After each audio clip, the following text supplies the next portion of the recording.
What's going on, everybody? Josh Engleman for Awesemo.com, and I am back with my NBA DFS contenders on DraftKings for Wednesday, December 29th.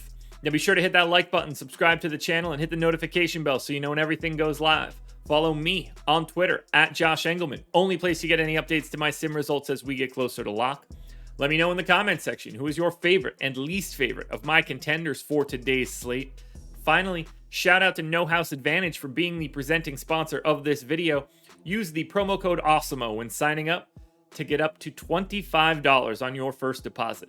Now we're rounding out the bottom of my top 10 with Damian Lillard, Kobe White, Larry Nance, Ja Morant, and Desmond Bane on the outside looking in.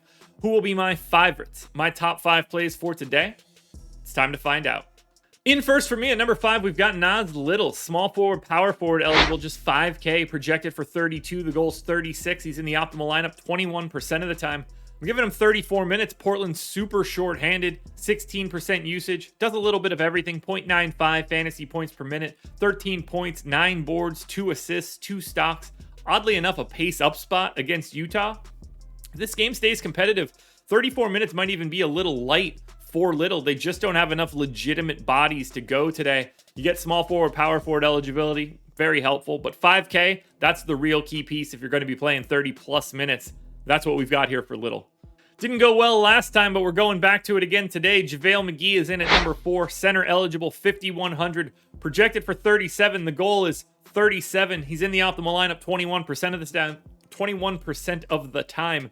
The only real problem here for Javale is that he's just center eligible, and there's a lot of center value today. 27 minutes, 1.37 fantasy points per minute in an absolute dream matchup against an Oklahoma City team that is barely a G League team right now and are missing 2 of their centers. 14 points, 13 boards, an assist, 2 stocks. You guys know what you get out of Javale. He's one of the better per minute performers in basketball. When he can get the time and he's not priced like it's crazy, that's the time that you need to get to Javale. Don't overthink his last performance. Go straight back to him today. In at number 3, we've got Hamidou Diallo, shooting guard, small forward eligible. So that's the best you're going to get. Shooting guard, small forward, guard forward utility. 6,200 projected for 37.5. The goal's 41.5. He's in the optimal lineup 24% of the time.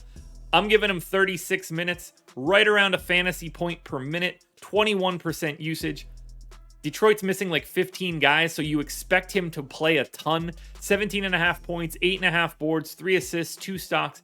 It's a pace down spot against the Knicks, but you're not worried about that. You get the best positional eligibility you can find, and you get a team that's going to be playing like 7 guys that don't even belong in the NBA right now.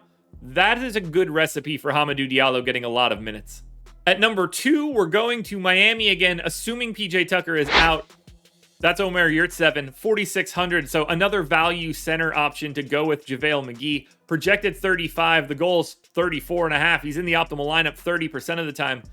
If PJ Tucker is out, Yurtseven's going to play 32 minutes or more, 1.1 fantasy points per minute, 12 points, 14 boards, 2 stocks, pace up against San Antonio. If PJ Tucker is in, I think you can just assume that Yurtseven plays maybe something around like 28 minutes. Still a really good value play, but then he'll look a little bit more similar to JaVale McGee. But for right now, Yurtseven, the priority over McGee. Both guys, 2 of the top 5 guys you can play today.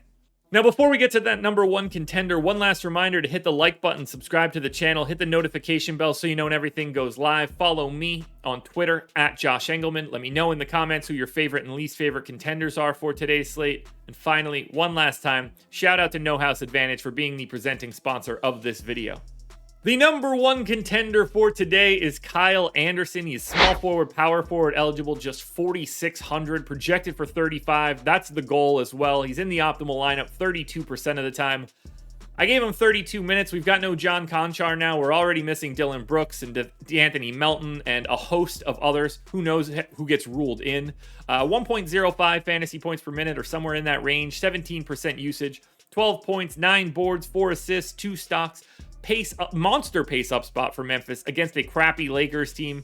It can't really look much better. They don't have a lot of guys that can play the role that Kyle Anderson needs to play. The minutes at the 4 and the 5 seem to be locked in. So I think Kyle Anderson just sees a lot of time at the 3 in this spot. They don't have a lot of options in that range. And if that is the case, Kyle Anderson looking pretty darn good to me. If he's playing 32 minutes, he is your number 1 contender. Alrighty, folks, that will do it. Those are my NBA DFS contenders on DraftKings for Wednesday, December 29th. FanDuel and Yahoo versions of this video are around here somewhere. Check it out. Good luck tonight, everybody. Win that money. We're back again tomorrow morning for another edition of the Contenders.